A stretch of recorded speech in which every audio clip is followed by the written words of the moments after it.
entender, que es lo que nos tenemos que concienciar, y parece que nuestras instituciones todavía no lo tienen claro, ¿eh? Y yo creo que ahí es donde nos deberíamos centrar verdaderamente, ¿eh? ¿Qué es lo que hay que hacer? Pues lógicamente no hay que dejar en manos, se ha dejado la agricultura a lo largo de la historia en manos de los agricultores, unos señores que tienen que cultivar, que lo justo tienen para comer, como para marcar estrategias. Tenemos el caso, que es a lo que me estabas preguntando, que habías lanzado, de infraestructuras. Es decir, pues tenemos ahí el ejemplo. ¿Por qué no se ha llevado a cabo cuando llevamos varios años intentando, que es necesario? Sabemos que todos nuestros competidores le han hecho unas plantas de compost, que es necesario, estamos convencidos al 100%, ¿por qué no se ha hecho? Pues, ¿por qué no se ha hecho? Porque se ha dejado en manos de unos agricultores el tomar la decisión, cuando los agricultores bastante tienen como levantarse cuando sale el sol y trabajar. Es decir, hace falta, y lo decía al principio, una política institucional valiente. Y cuando digo que una política institucional, parece que estamos todos pidiendo dinero y subvenciones, y no es así. La agricultura tiene que ser encauzada, tiene que ser encauzada. Y hay que llevarse por medio muchas cosas. Cuando se toman decisiones de reconversiones industriales, se tienen que llevar, y parece que estamos pensando que si hacemos esto, no, porque a una planta se tiene que cerrar, Señores, si estamos convencidos, alguien tiene que encauzar las decisiones agrícolas, ¿eh? Alguien tiene que encauzarlas, y ese es el problema de la agricultura, y nos ha pasado en la política agraria común. Es decir, unos señores que lo ponen y toman decisiones porque encima la agricultura es moneda de cambio para países terceros, y la dejamos en manos de otros intereses. Y ese es el gran problema, a mi entender. Y con todo eso es donde verdaderamente, cuando hay una política institucional, verdaderamente se va a encauzar las necesidades, porque las necesidades, los que estamos aquí, que somos profesionales, sabemos lo que hay que hacer. En nuestras fábricas lo estamos haciendo, estamos invirtiendo. Pero claro, si ya se nos van de las manos cuando verdaderamente el sector agrícola es el que tiene que tomar una decisión, de hacer unas plantas, de unirse como hacíamos antes, y no se hace. Es decir, alguien tiene que ir a hacerlo, ¿eh? Alguien marcaba también, a lo largo de la historia, en los informes estos estratégicos que ha habido, cómo tenía que ser la agricultura, y no se ha hecho caso. Es decir, la agricultura tenía que ser, para que funcionara, pues una pirámide, donde en la base, lógicamente, estuvieran los agricultores, los cultivadores, en la base, pero por encima, en la base siguiente, tendrían que estar unos técnicos de campo, por encima de esa base tenían que estar unos técnicos de transformación, por encima tenían que estar, pues lógicamente, profesionales, conocedores del mercado, de estrategias, de I+D, y por encima, en la cúspide, tenía que estar las instituciones con políticas valientes para encauzar, no para poner dinero solamente, sino para encauzar al resto de la gente, que es el gran problema. Es decir, se ha dejado decisiones estratégicas en manos de agricultores, ¿eh? Y ahora nos llenamos la boca diciendo, no, es que el espárrago, el pimiento, tenían que desaparecer porque no éramos competitivos. No sé, o sí, ¿eh? Tampoco éramos competitivos con el champiñón chino, y cada vez nos estamos acercando más. Y sin hacer nada nosotros, con que si hiciéramos, la gran ventaja es que tenemos mucho margen de mejora. El problema es que estamos cada uno por un lado, ¿eh? Y las instituciones no nos ponen de acuerdo ni toman decisiones dentro de lo que nos pueden tomar. Algunos me van a contestar, no es que estamos en empresas e iniciativas privadas y no podemos. No, si no estoy diciendo que lógicamente impongas, sino que encauces, ¿no? Que se encauce las decisiones. Yo creo que ese es el meollo de la cuestión que soluciona, pero nos solucionaría muchas papeletas. No podemos estar eternamente pensando si hay que hacer planta, si no hay que hacer, si es bueno fase 3, fase 2, pero yo creo que nos hemos convencido todos. ¿Por qué no se hace? ¿Porque falta dinero? Pues seguramente, pero no ese es el problema, ¿eh? El problema es porque no se han puesto de acuerdo y no ha habido nadie que ha dicho, señores, si se va por aquí, habrá esto, y si va por aquí, pues no habrá. Y habrá que tomar decisiones. Y con eso se conseguirá, que es lo esencial, que hagamos una buena promoción, que lleguemos al consumidor con grandes políticas, diciéndole que la lata, como decía Fernando, pues es lo más saludable que hay, ¿eh? Es un producto que nos saca del atolladero muchas veces, y ahora estamos viendo en la crisis, había bajado el consumo y vuelve a hacer, porque claro, pues todos tiramos de la lata cuando las cosas van mal, ¿no? Y eso es lo que quería comentar, ¿eh? Yo pregunto, para que alguien a lo mejor coja el guante, es una cuestión de las instituciones o esa cuestión es una cuestión del propio sector de autorregularse y ordenarse y organizarse el sector. Yo creo que esa es una gran pregunta, ¿no?, que cabría hacerse.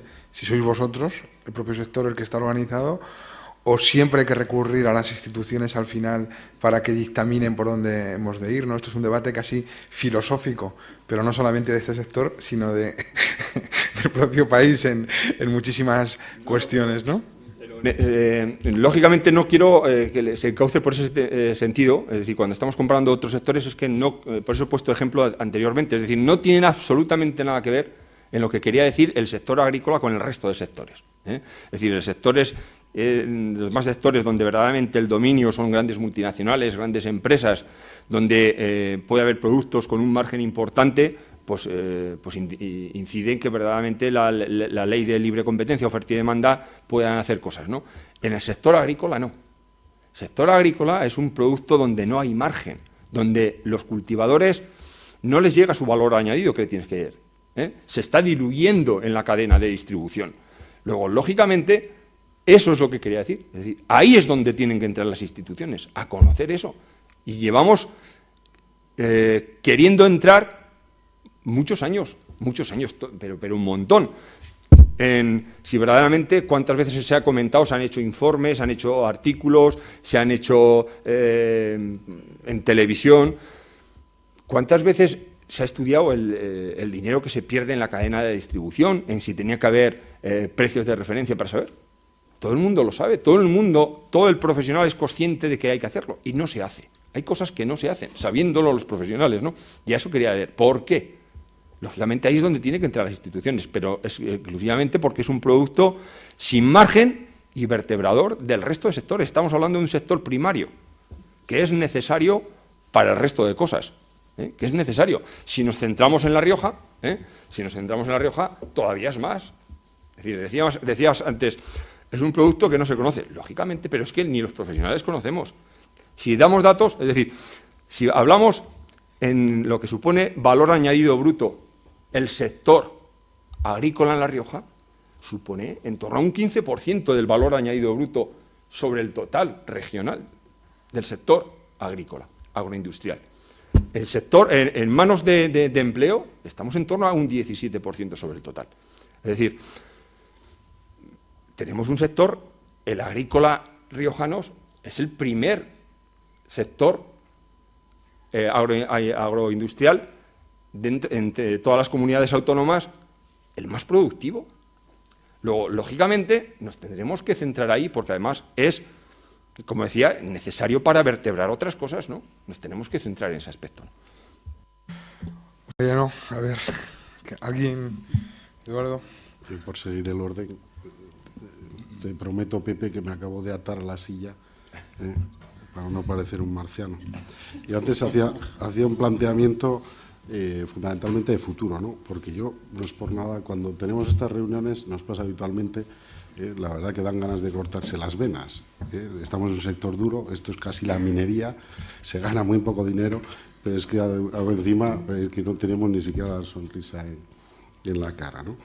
De los dos planteamientos que hacía Pablo en cuanto a lo que es la situación de la tecnología obsoleta y la capacidad o no de sustituir el producto, o sea, ¿qué necesidad hay de consumir champiñón hoy en día? Yo diría, quería abrir dos vectores, ¿no?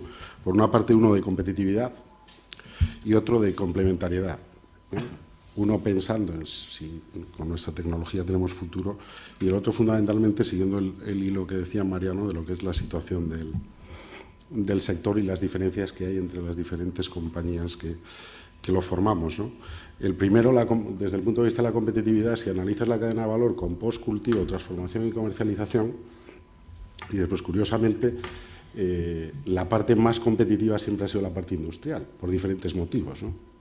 Quizás porque está la inversión mucho más concentrada, quizás porque estamos mirando mucho más fuera, porque nuestros competidores, ya decía que son muy potentes y tenemos en casi cualquier país del mundo, pero muy fundamentalmente en Francia, en Holanda o en Estados Unidos o en China. Y sin embargo, pues tenemos un problema de cierta obsolescencia en la parte de compostaje y cultivo. Pero bueno, hay ejemplos, ¿no? Hay algún caso en Castilla-La Mancha, y hay un caso concreto en La Rioja, más de uno, en el cual se está demostrando que con innovación hay competitividad y, por lo tanto, hay futuro del sector. Pero además me atrevo a decir que cuando hay un proyecto innovador en el cual se ha invertido, como en nuestro caso, en compostaje yendo a tercera fase, y en cultivos de última tecnología, nos permite mejorar competitivamente también en la parte de transformación y comercialización de conservas, es decir, mejorar la calidad de nuestra conserva,